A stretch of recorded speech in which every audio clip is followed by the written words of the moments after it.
আজকে রাতের খাবারে থাকছে রুটি আর ভাজি। তো আমি রুটিটা কাই করে বানিয়ে ফেললাম যত তাড়াতাড়ি সম্ভব। এবার আমি বুটের ডালটাকে 3 থেকে 4 ঘন্টা ভিজিয়ে রেখেছিলাম, একদম ফুলে ডাবল হয়ে গেছে। এবার আমি 3 কাপ পরিমাণের বুটের ডাল দিয়ে দিয়েছি আর দিয়ে দিচ্ছি টুকরো করে আলু। আর এখানে দিয়ে দিব পেঁয়াজ কুচি, কাঁচামরিচ কুচি, হলুদ গুঁড়ো, মরিচ গুঁড়ো, গরম মশলা গুঁড়ো, লবণ, জিরার গুঁড়ো আর সয়াবিন তেল দিয়ে ভালোভাবে মেখে নেব। আমার কাছে আদা রসুন বাটা ছিল না, তাই আমি দিইনি, আপনারা দিয়ে দিবেন। আর এখানে আমি গরম মশলাটা ইউজ করছি, কারণ আমি আনাম মশলা দিচ্ছি না, গরম মশলাটাই ছিল আমার বানানো, সেটা দিয়ে দিয়েছি। এবারে আমি আমার ছেলের জন্য নুডলস রান্না করব। আমি যেভাবে রান্না করছি সেভাবেই দেখাচ্ছি, একদম সিম্পলভাবে।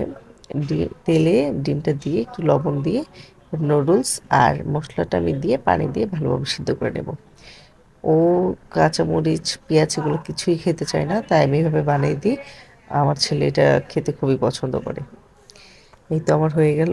এবার আমি চুলায় এটা বসিয়ে দিব, 3-4টা শীষ আসা পর্যন্তই এটা হয়ে যাবে। আর এখানে আমি দুধটা ভিজিয়ে রাখলাম, সারফরাজ যে দুধ খায়, তো এই তো দুধটা ভিজিয়ে রাখলাম।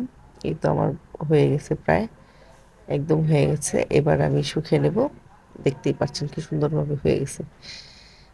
এই তো এবার জিরা দিয়ে আমি একটু নাড়াচাড়া করে নামিয়ে ফেলবো।